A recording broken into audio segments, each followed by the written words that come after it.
So Joe Vizzetti just joined us, but let's go on with the questions. Yeah. So as a rock producer, since you said some split are genre dependent, as a rock producer, I usually often write arrangements for bands. Are arrangements copyrightable? And to what extent? Yeah, so usually it's usually as a derivative work. So you will see copyright registrations for whatever the original work is, and then there will be another version that will say, piano arrangement by so-and-so. And I feel like that was more common with older music, but, obviously still happens. It's just really a matter of making sure that that's all documented and registered and those types of things. And that kind of copyright falls into the composition? Yes. Okay. Yeah. Now, are you talking about how long is a verse, chorus, and where's the also, bridge? Or even are you talking about yes. a new instrumentation of Both. the song? Yeah. Both.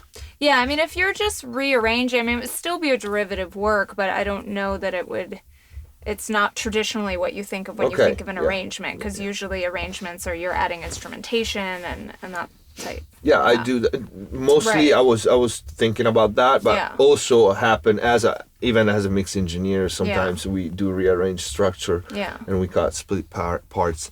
But mostly adding new sounds, new instruments, new elements. Right. But again, you have to have those conversations with who you're working with, because they're not necessarily going to go register that on your behalf. Absolutely. And if that person is signed with a publisher, then, in most cases, the publisher is going to be owning that. So there's still a discussion on, okay, this is a derivative work. What is your income participation? Are you going to have any ownership share of that?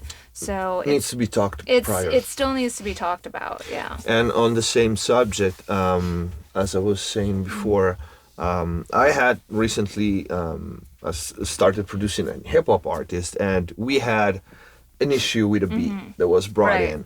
We already recorded vocals on that beat. The whole song was actually a single, and so long story short, we had to buy this beat because it was somebody else's. And there were different options. There were like licensing, like non-exclusive, exclusive. Right. What's the difference? So first, you got to know where your beats are coming from. It gets very tricky because a lot of times people are getting beats from someone that posts them online, or even if they're not, there's samples in beats a lot. And those samples are also separate copyrights that need to be cleared. So if you're using a beat of someone else's that has a sample in it and that sample's not cleared, you and the beat maker are both going to have a problem later when that song comes out and somebody discovers that's a sample of my music. Of course. So that's the first thing. You need to be careful about where your beats are coming from and what's in them. The second thing about non-exclusive license, exclusive license, or buyout is, so a non-exclusive license is going to be, I created this beat, I'm letting you use this beat for a fee of whatever, non-exclusively. But then also, Dave can use the beat if he pays me the fee. Joe can use the beat if he pays the fee. Bob can use it. So, so everybody, as long as you pay that fee, it's non-exclusive. It's available to anyone. An exclusive license would be, okay, you pay me X fee, which is going to be higher, and you are the only one that I will allow to use that beat. But I still retain ownership of the beat. So, and then the level beyond that would be the buyout, where you would pay me, I would actually transfer you ownership of the copyright in that So beat. let's say I get exclusive licensing, and the beat maker still owns the beat, and the song goes billion copies sold. He's gonna get he's gonna get a cut, and that's part of that's gonna be negotiated within the license as to what that's gonna be. So two quick rapid fire questions. The first one is the labels usually, we know the labels usually give artists an advance, and that is known in the industry as a double-edged sword. Can you explain to the audience how that works? Yeah, so the advance is basically a loan. It's an upfront payment of royalties. However, the label has to make all that money back through sales of your records, streaming, whatever's tied into your agreement. It can be ancillary areas as well if you have more of a 360 deal. They have to make that money back before they start paying you whatever your royalty percentage is. So, sometimes if you get a large advance up front, it could be nice because, like, hey, I got money and that pays for my money. recording. It puts some in my pocket. But then if you're not a mega hit, you might never even see royalties on the back end because what happens then? The label usually ends up writing it off. Like, you usually don't have to pay back the advance, but you will not see any royalties until they make it back, which could be never. And then at that point, if you're not recouping, they'll probably just drop you. But the other thing is, like, sometimes the advances are a lot smaller now too. Yeah, so definitely. So there's cases where, I have clients that they did better independently than they did with a label. They signed to a label and then said, I'm making less money on the label, which is supposed to have all this, like, backing and push behind me. And then, like, in one situation, we're getting him out of the deal, but that's going to depend on the situation. I think in today's marketplace, it's really, you have to think really hard about, is signing to a major label right for me? And if so, is this particular label the right partner for me? Yeah. So. And I want to say something, a personal experience about that, signing with a major label, because I was a musician. I was signing with Universal. A question for right after that. Do artists today need a label? Some do and some don't. It really depends. There are some that have figured out how to work online and get fans and get engagement, and they do very well on their own. Not everyone is able to tap into that, and not everyone's music lends themselves to that. Some do need that push behind them of this major machine. Promotion-wise. But again, it depends on the partner involved. It depends on the label. It depends on what promotional avenues they're going to use. It depends on the fan base and how engaged they're going to be. So it's really a case-by-case basis and an artist-by-artist basis. I was 10 years ago, actually. I signed a contract with record. My contract was for 3 albums, 6 years, one every 2 years. Wow. Long story short, after the first album, they didn't pay anything at all. Like, no royalties, no mechanicals, nothing at all. And 3 of my songs were actually selected for Rock Band 3, a video game that sold 63 million copies. Very familiar. Yeah. I used to work on licensing. Yeah, and I had 3 songs extracted from my first album. So, long story short, I contacted a lawyer. I was in Europe at the time, and he said, "Yeah, they are in breach of contract, but we can try. Yeah. They're Universal. Right. It's probably gonna fight them for like 6-7 years, and at the end, we don't know what we're gonna get." Yeah. And the only thing that I was able to do was to let me go. Because at that point I couldn't write anything for the next 4 years. Yeah. So is that common, and how can somebody avoid that? Right. I mean, unfortunately, it's a leverage issue at that point because, as a newer artist or not reaching a certain level of fame, if you're not getting paid royalties, you need to audit the label. Audits are very expensive. So most people will not audit the label just because the cost of the audit is prohibitive. But then, if you do audit the label, or you can show, hey, you're not paying me, then it becomes, depending on the label, it's, sometimes very difficult for them to pay you, or maybe you're unrecouped, or whatever the situation is. And yes, they are a very large company with a lot of money, and they will be able to litigate with you for the rest of your life, whereas you will not, because litigation is very expensive. So, in that, I don't know what your royalty balance would have been or whatnot, but, it might have been the better trade. I mean, maybe it wasn't even worth it for them to fight you. So maybe they were just like, forget it, just let them go. Yeah. But I mean, every scenario is a little bit different. And I mean, I've had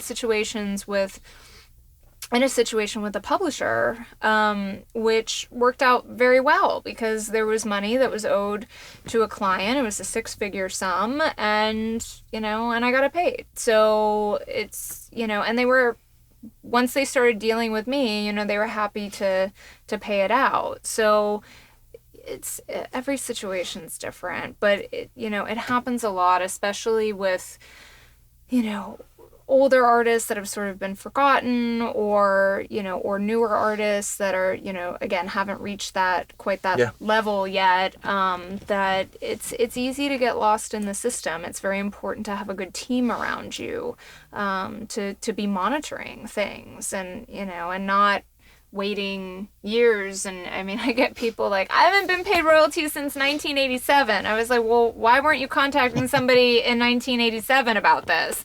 So that was also my problem, though, that I could not track my sales because they had exclusive, at the time, we were talking about 10 years ago, they had exclusive access to.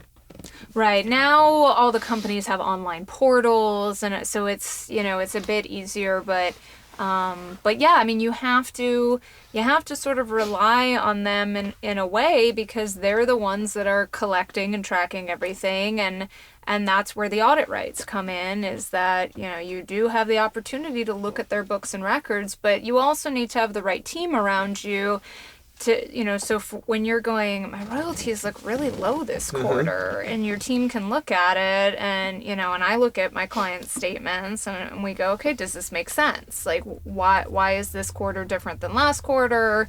Things like that. So, that's a great thing about those counters on Spotify. Yeah, exactly. Yeah, YouTube, at least you can do the math yourself. Yeah, exactly. And know, I mean, if it's a lot of numbers and your checks are really small, well, it doesn't add up. You but even if you have a lot of numbers, your royalties will be really low with that. Does your company deal with any of that? Like,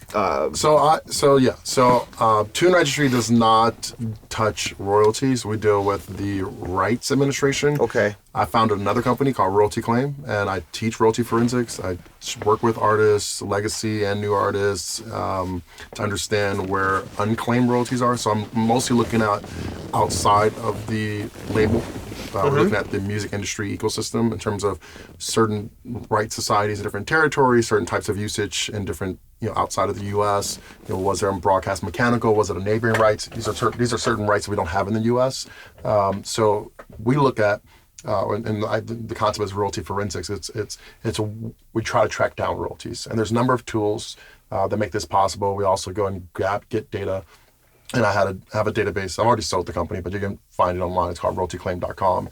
It's the world's first search engine of unclaimed music royalties. So you can go put in your name, or you can put in a track name, and it will spit out if there's information in the database that shows. And we've had producers uncover $150,000 in unclaimed royalties.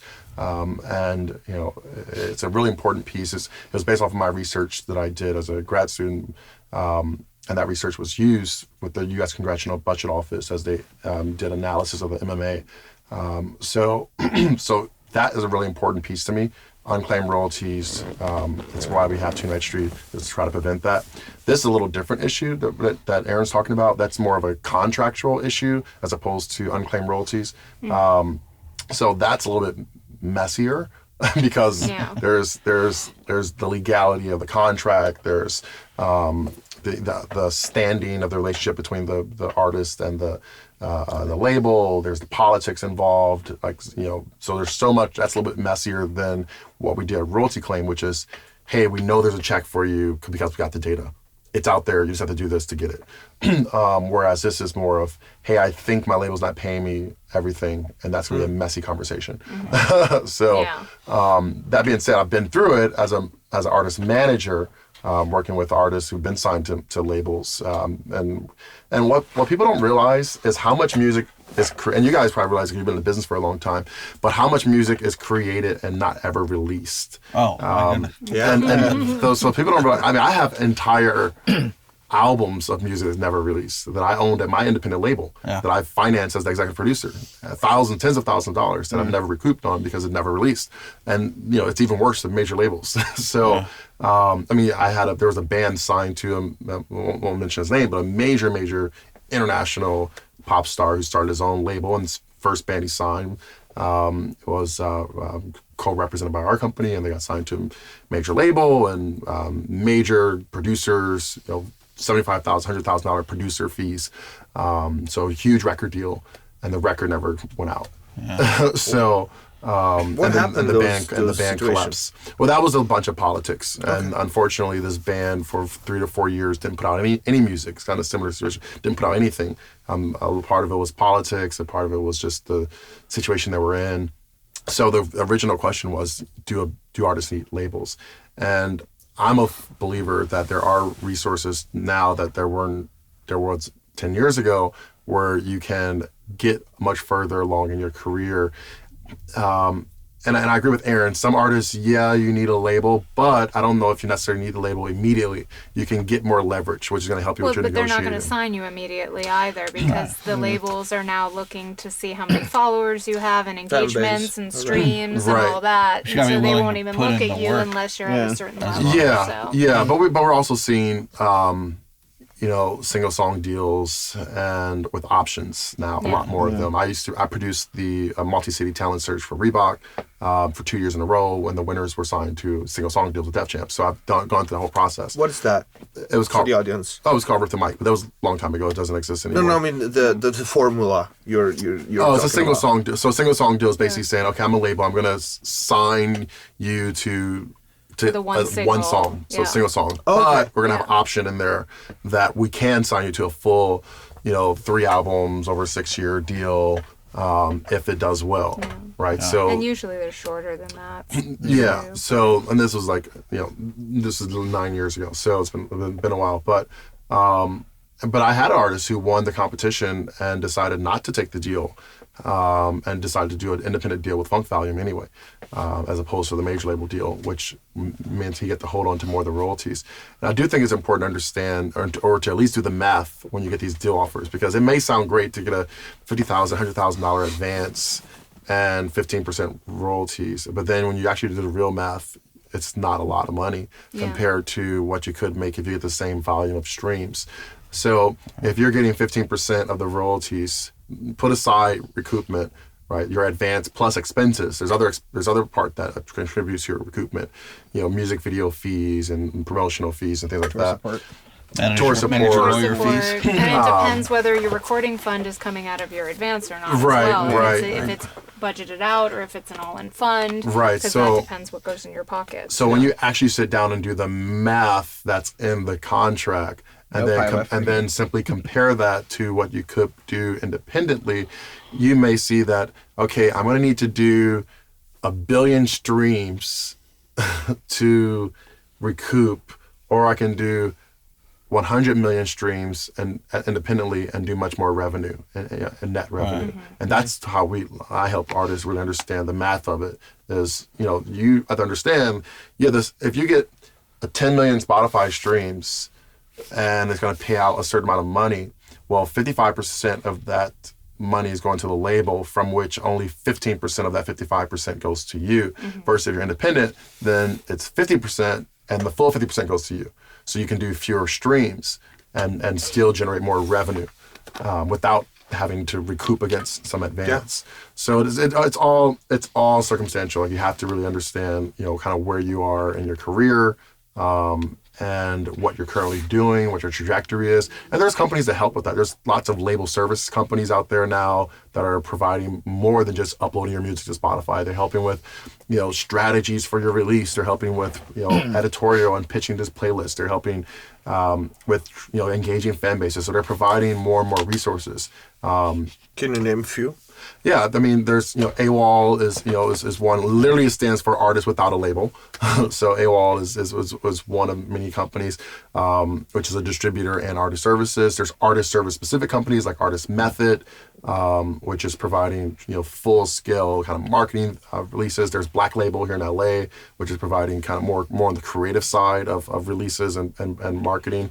And there's a bunch of other ones, independent kind of artist services companies that are providing, that have different specialties. Some of them specialty may be streaming, whereas other ones specialty might be, live music, because they've come from, maybe they used to work at an AEG or a CAA, and now they start to do their own thing. So I'm all about the a la carte economy nowadays. Because, because you can, we have tons of artists. I mean, we have over 1,000 accounts that we work with, and those accounts can be anywhere from independent artists to indie labels and publishers. So we're working with hundreds of artists every day, and they're all different levels of their career. Some of them are doing 500,000 Spotify listeners a month, and are completely independent, own their masters and their publishing, whereas some are doing just a couple thousand. So they come to us for the publishing side stuff to make sure that they have no publisher, then they are the publisher, and they need the tools to be effective as their own publisher in terms of making sure their works are properly registered. But then they can go to like an AWOL or a DistroKid or Repost Network. And these are all just distribution companies that are helping to create strategies around streaming and get the music up online and collect your master side royalties. A lot of these companies now do split payments, so that's great. If you got your splits taken care of in advance, then you can put those splits in. They can account to each individual contributor on the master side and pay them directly, account to them directly, which shifts the responsibility from the featured artist to have to account to a producer, for example, or a side artist. That was my next question. Yeah, like a side artist.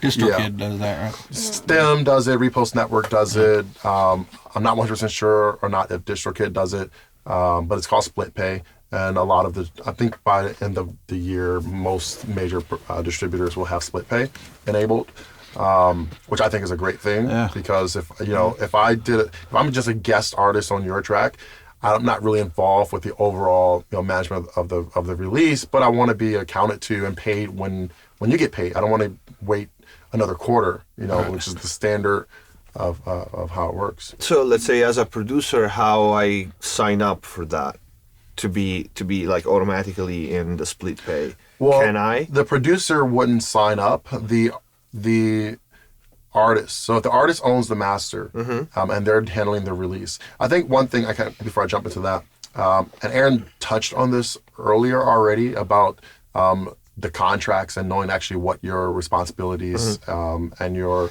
rights are. So there's ownership and splits, that's all great, but also in a collaboration agreement, you need to know who have certain responsibilities. Like I might, for example, prevent you from doing licensing or distribution, right? I might say you have ownership, but I retain all administration rights, right? In terms of licensing or distribution or publishing. Okay. Although I still must account to you and pay you, but you cannot actually do the work, right? That can be limited or it can be shared. Right, that's just really, it comes down to a collaboration agreement. What I tell all my artists, make sure you have a collaboration agreement in addition to your split sheet. But the problem is that most people don't get a split sheet and don't do a collaboration agreement, and split sheets are just like the most important thing ever. Talk about it, please. Yeah, so split sheets are basically saying, it's usually for compositions, and it's usually saying here are the writers of this composition, this is what it's called, we wrote it on this date, and here's what everybody's percentages are. And they can be as simple as that, or they can be more complicated as far as, maybe one person is collecting and paying out income on behalf of everyone, or maybe somebody else is responsible for registrations, or so it depends whether there's, it's the ownership is also shared and everybody's administering their own share, or maybe one person is administering, so they have all the responsibilities. So that's going to be on a case-by-case basis. You do that? Like yes, a lawyer do yeah, split so sheets? A lawyer would do that. Or if it's a new artist or writer that's not at a level to really hire a lawyer to do that, I started a website called Indie Artist Resource, where people can go to get the most common types of contracts used by independent artists. So split sheets, master ownership, producer agreements, work for hire, all those types of agreements.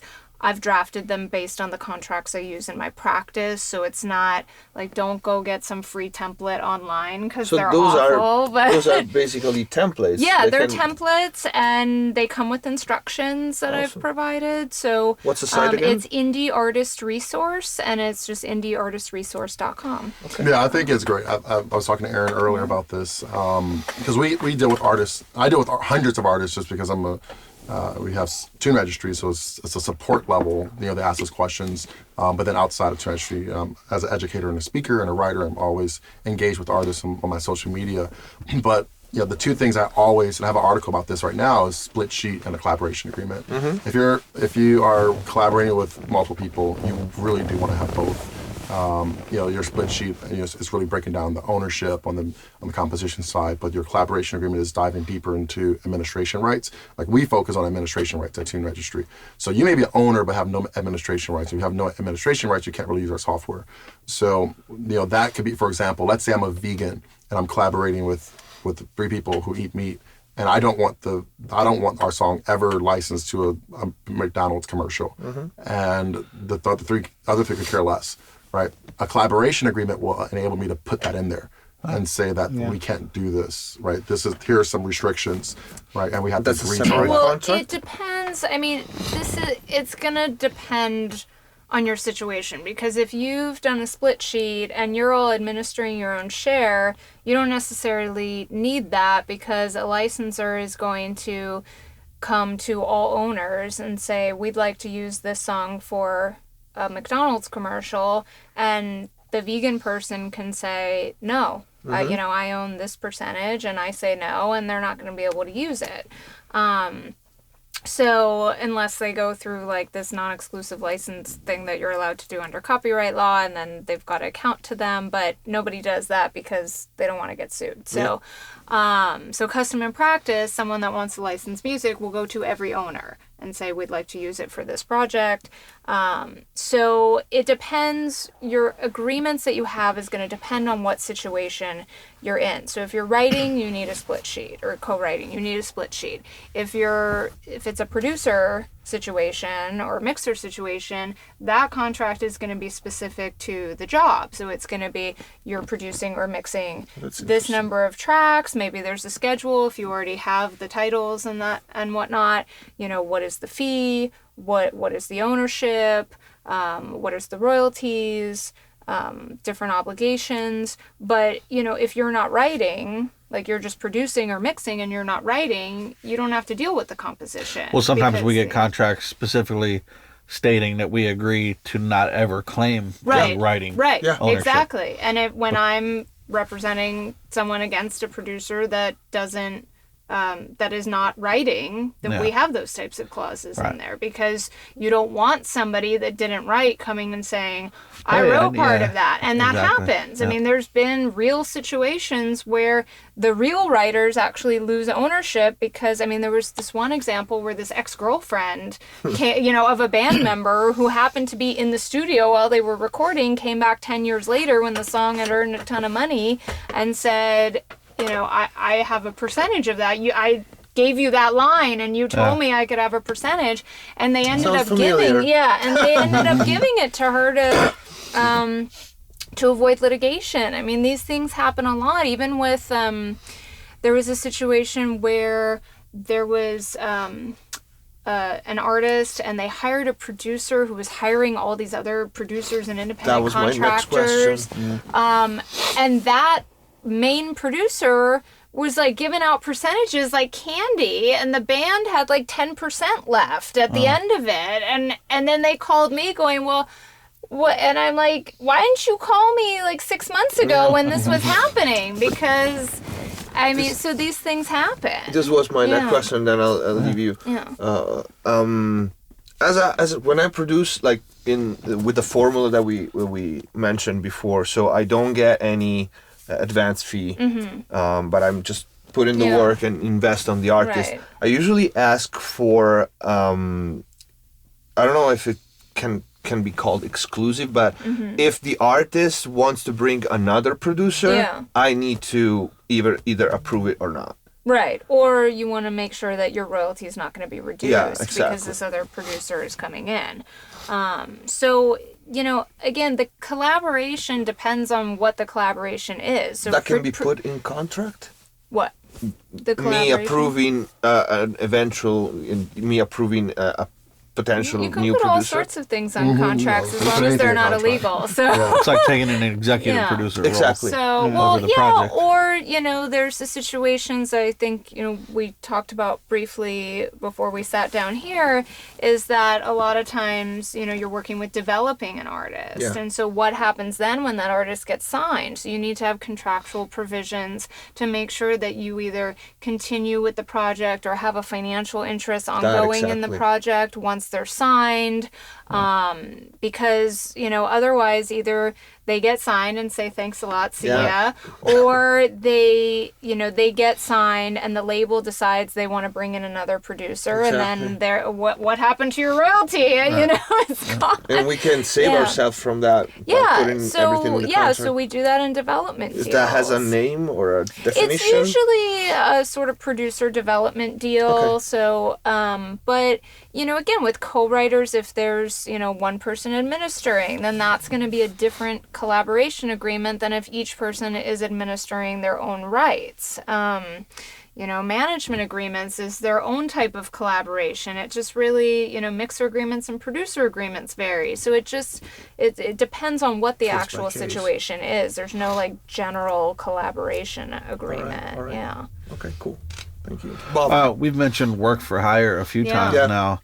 And I would say for artists that are just starting to dabble in the business beyond the creativity of making their songs, they should go to the indie artist resource. Absolutely. Absolutely. Download a bunch of work for hires, and then when you bring in a guitar player, have them sign that, because that's why they're there. If they're not writing and composing, and you have those forms. It protects you later. later. I have work for hire forms and that happens a lot, and that's what a lot of people that get the templates from Indie Artist Resource use them for, is because you're in a session, you maybe have a background vocalist, maybe you have a session musician that you bring in. Sometimes it's even, a little bit more than that, even contributing to the composition, but it's understood between the parties that they're not going to have an ownership share of it. Yeah. So otherwise, you do a recording and you're like, well, I paid Sally, $50 to come in and record some oohs and ahs, and, and then all of a sudden she's claiming, that she has an ownership share. And a lot of people have this, this misconception that I paid you, so therefore I own it because I told you come in and do this and I paid you, but it's mine because I paid you for it. Yeah. And that's not how it necessarily works under copyright law. You need, especially if it's for work for hires have to be in writing. I was on an album mixing back in a few years back, and there was an elaborate horn arrangement, and the last minute of the song was all this horn arrangement, new melodies, had nothing to do with the chorus of the song, the verse, anything. And the horn arranger came back after the song was released claiming that he needed publishing because he wrote that horn part. Wow. And the artist was like, no, that's just a horn part, it's not the song, the song's over by the time that starts, theoretically. So he didn't have that work for hire agreement in place, so it got really hairy. And I mean, the time to do these agreements is up front. Like you said, sit down and have that conversation, because when you do it after, people's memories get fuzzy. People don't want to deal with it. What if you're getting some momentum, then all of a sudden, where before it was like, I'll just do that for free. And all of a sudden, this song's taken off. I need my cut. But also, when you deal with musician, it could be like an improvised session that ends up in the album. Right. Yeah. And so at that time, you say like, hey, we didn't plan to do this track, but this is awesome. I want to put it on the album. Let's sit down and figure out our splits. And people are very concerned about having that conversation, but because they think that they're going to come off being like, what's my share? It's as much for the other person's protection as it is for your own protection, so that really just everybody's on the same page and nobody's got to fight about it later, because sometimes when the splits don't get worked out, that song's not getting released. It's getting shelved because you can't you can't move forward with it when nobody knows who's getting paid, who's doing what, or, somebody's trying to release it and the other person's like, hey, we never worked out the splits. I need to get paid. And if I'm not going to get paid, then you're not going to release it and I'm going to block it. So, happens all the time. It happens all the time. So it's really important to have these conversations, have, a lawyer advising you if you don't have the funds or the resources, you're not the level to have a lawyer advise you.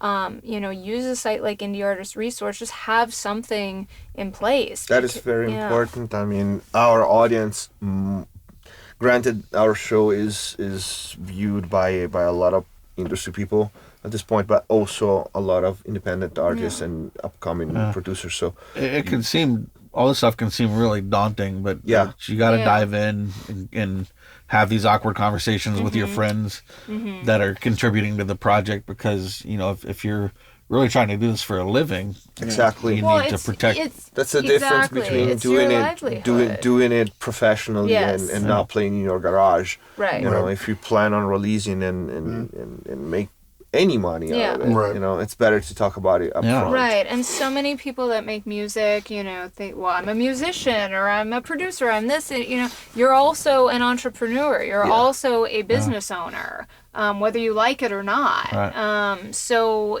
you're only cheating yourself if you're not paying attention to this stuff. And even if you don't understand all of it intimately, it's okay. You're not supposed to. Like I always tell my clients, your job is to make music and my job is to take care of the business side for you. But, so if you don't know all that, it's okay, but surround yourself with people that do. Get good people on your team that can help you. What would be your advice? The first basic steps for upcoming musicians or producers to cover the bases when they are either about to release something or they plan to release something? Yeah, so we do this all the time. We have a number of resources on our website as well. We have webinars. We have an ebook that I wrote called the DIY Musician Starter Guide to Being Your Own Label and Publisher. So it really breaks down, number one, the differences between being a performer versus a writer, publisher versus a label, and if you are a combination of those things, we provide scenarios of, here's Jack, and he's a songwriter, has his own publishing, he's co-writing with Sally, who has a publisher, and this is what that looks like from a split standpoint. So we give scenarios. So that's one thing is learning about the business. Yeah. Right. Then we help with the onboarding process. So it's definitely important. We're not involved, like Aaron, with the actual negotiations between you and your collaborator, because we're not a law firm. Although lawyers are a part of our team, but from a software standpoint, not from a we represent you standpoint. Yeah. So you would have to make sure that all your I's are dotted and your T's are crossed before you come to us. So you want to get all the paperwork in order, either by hiring an attorney or going to like Indie Artist Resource and getting the paperwork. We have a section in our system where you can upload all your documents, your split sheets, and your collaboration agreements, and your production agreements, and your work for hires. So you want to get all that set up first. So right. So come to me. I'll figure it all out for you, or go to Indie Artist Resource, get all your forms, then go register it. Right. Exactly. So you want to get all the business. You want to get all the understanding in order. Yeah. So then it makes it so much easier and faster to get through our process, which is the administration part. So if you don't have that, I mean, we see it all the time. We have people coming to us saying, my song's gonna release next Friday, like we're trying to get it up. But oh wait, what's the producer's like IPI number? He's like, it should be in your split sheet. What's a split sheet? Like, right. I mean, because the thing is like there's, without the part that I do with the contracts and the split sheets and whatnot, there's nothing to register on days. There's no producer IP number. Right. So what is the producer IP number? An IPI number is it's called the International Party Identifier.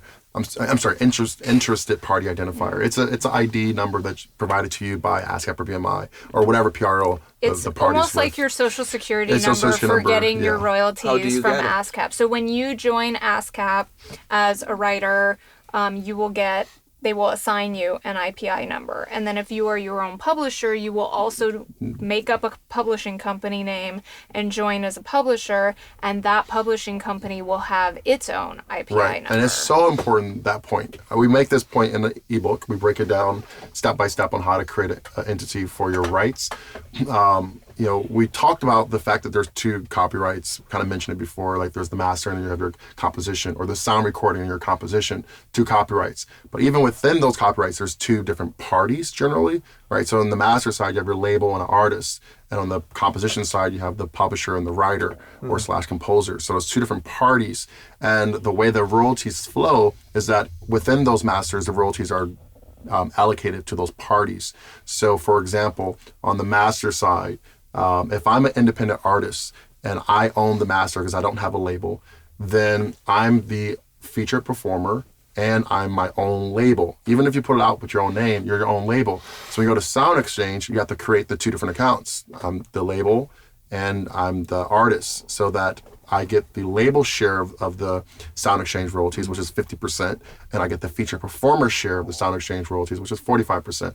If I only join and say I'm just the artist, I'm not the label, then I'm literally leaving half the royalties on the table. Yeah. So you were talking about at the beginning, the unpaid. And the same thing on the ASCAP BMI or PRO side. Well, it wouldn't even be unclaimed because they wouldn't even know to pay it to the label. So the unclaimed is like, we know this check is for so-and-so, but like maybe we don't know where to send it to them or something. So you can go and say like, hey, that's me, that's my check. Okay. But in this case, the money's just going to go into like this black box fund, and it'll get distributed out like via market share when it was, so basically like you just didn't tell them to collect these on your behalf and just gave the money away. Yeah, I mean, let me clarify on that, because that's what I deal with that.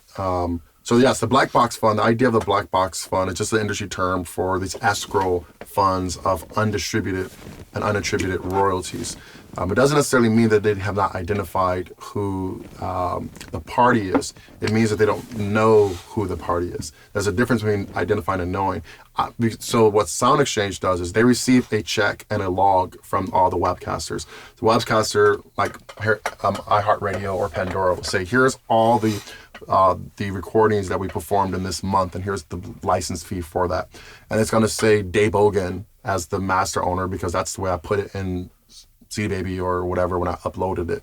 But then I get to Sound Exchange and they say, okay, here's a piece for the master or the label side, and the label person is Dave Bogan, but we don't have an account for Dave Bogan. So now it sits in the black box because they don't actually know who I am, even though we identified that like Dave Bogan's the master side. Or I might have my own production company, Day Beats, right? And that's what it is. So we collect all that. We have information on, here's the 5,000 label side names for which Sound Exchange does not have an account to be able to allocate these royalties to. And that's what royalty claim does. For Tune Registry, we're trying to prevent that, right? So royalty claim is treatment, Tune Registry is prevention. We're trying to prevent from your money falling into the black box. So you're trying to prevent you not having the label side, as you said. We're trying to prevent your earned royalties from being unallocated to you by making sure your works are registered before you release it. Okay, so the steps is really simple. It's kind of a 3-step process. The first step is you go to Aaron. You negotiate with your collaborators who owns what, who has administration rights, is it a license, is it not, like all that nitty-gritty detail, right? That gets squared away first. Sign it. I's dotted, T's crossed. Great. Now this piece of work is properly represented in terms of who's the owners. Then you come to us, and then we help you disseminate that information about that work so that all the rights organizations know who owns it, so that when they collect the royalties from DSPs and from TV and from radio and from live music venues and from apps and from video games, they can say, oh, we know this 2.5% goes to this person who did, who worked on this record, because we have the data from Tune Registry, which was provided because they had the contract made in the first place. So that's really the process. But what happens is the artists put the music out, have never had the conversation on the splits. Now it's generating royalties, and they can't do anything with us yet because they haven't even agreed on the splits. So we can't disseminate to ASCAP and Music Reports and Harry Fox to say, here's the splits and here's the ownership, here's the address of the producer, here's the phone number. Like we have all that information. We get that out there so they know who it is. But if that hasn't been done first, then you can't even get started on the administration process because you haven't done the business.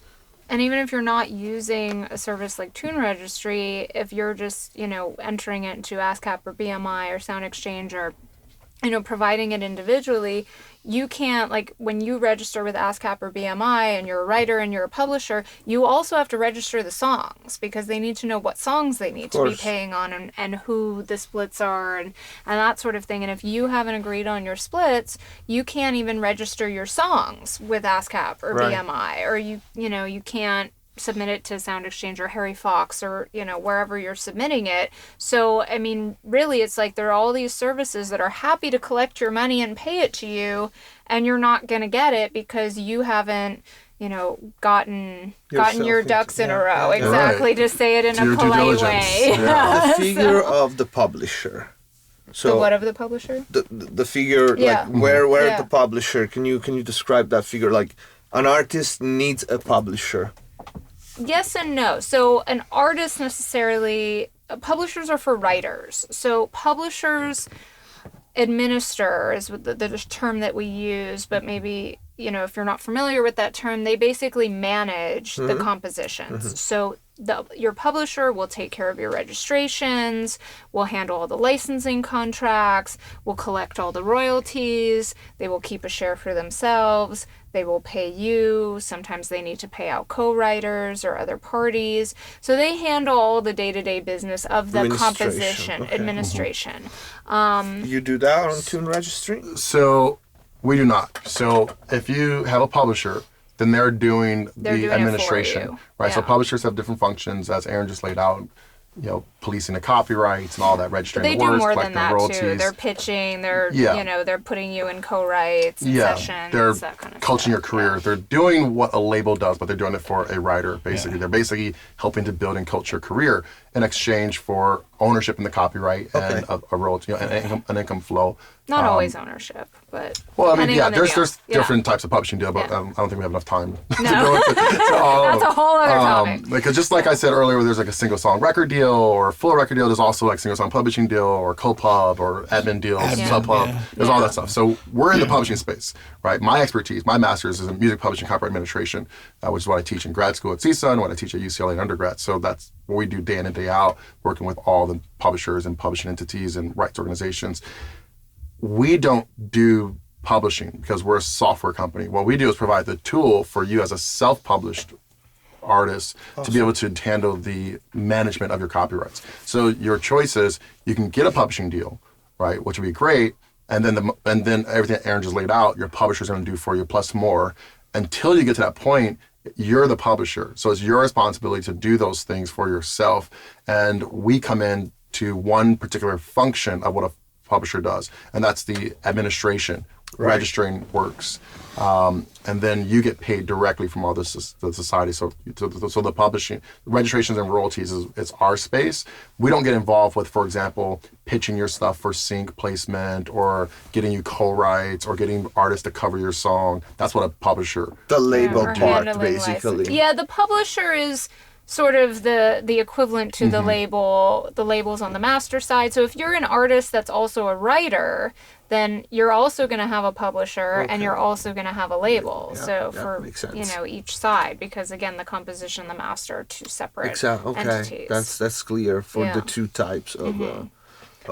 It's like everything's a flow chart in music. This is why we wanted to clear some things up here. This is all broken down on not all broken out, but it's covered in my ebook, and we have a bunch of articles on our website as well. Do you want to give the site again? Well, just tuneregistry.com. You go to tuneregistry.com and go to resources. It says the DIY ebook, which is so I wrote the ebook for Creative Future, which is a trade organization for creators.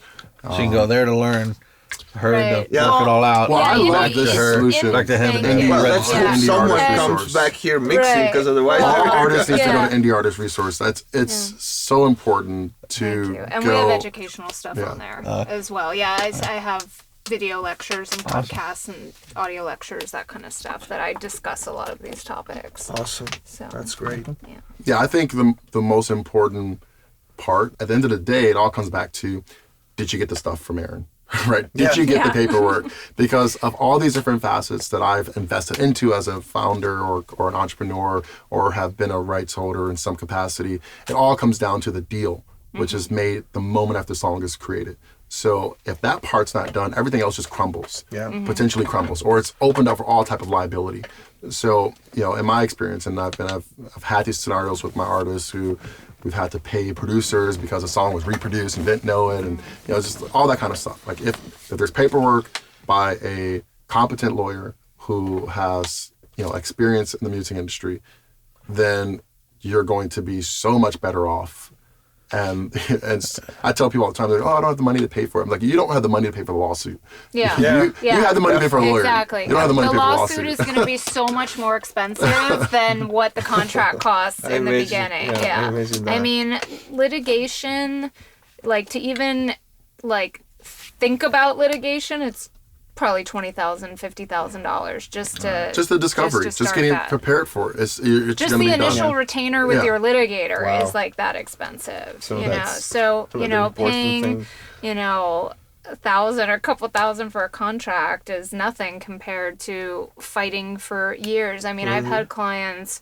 I don't do the litigation, but if they are in litigation, I will work with the litigator. I mean, they're in it for hundreds of thousands of dollars, and it goes on for years, and and if they lose, it's bad news. So not being able to hire a lawyer at one moment is no excuse for not going to these sites and educating yourself. Exactly. So that at least you know what's going on. Thank goodness for the internet, and never said that word before, but that's term before. But I love this resource just because we deal with this all the time. We have hundreds of artists using our software, and they come into our chat. We have in-app support, and we're supporting them in regards to understanding the different metadata and the rights. But then we always go back to, well, do you have a split sheet? Do you have a lawyer to talk to? And they try to use us for the legal questions, and there has to be more resources like this. And I think indie artists resources. That sounds great. To ask what is going to be probably a silly question, then ask a silly question for really our youngest audience. Covers. The composition, of course, stays. The property stays a writer. The writers, what about the master? Since they are basically producing another master. It's a new master. So the example I always give is the Beatles song "Yesterday," because that's pretty much the most covered song ever. So the original composition is credited to Lennon and McCartney. It's always with them. Sony ATV is the publisher. It's always with them. But, Elvis Presley recorded it. That's one master. Frank Sinatra recorded it. That's another master. The Beatles recorded it, obviously. It was their song. That's a master. And then there's several thousand other people that recorded it. These are all separate masters with separate ownership that are owned by either whatever label the covering artist was on, or if there was no label, whoever, if I went and recorded a version of "Yesterday," then I would own that master for myself. And can you actually make money, mechanical? You won't, no, because mechanicals are on the composition side. Those are always paid to the writer. But, let's say I recorded my own version of "Yesterday" and released my own master. If you went and downloaded it on iTunes, I would get that sales royalty. Or if you streamed it, I would get the digital performance for the master from Sound Exchange. So there is money. It's just you don't get from both sides of it because somebody else owns that composition. So that's actually deeper than I thought. Because it wasn't a silly question. Yeah, one of my first, the very first single that Universal put out was a cover. So I didn't know at all that you could actually get revenue from the master. Will that fall into, so we said it's not mechanicals. No. What kind of royalty is that? So the masters is going to be sales, or it's going to be those digital performance royalties. Okay, so digital streaming also falls into that? It's like radio, into they're sales? using the master.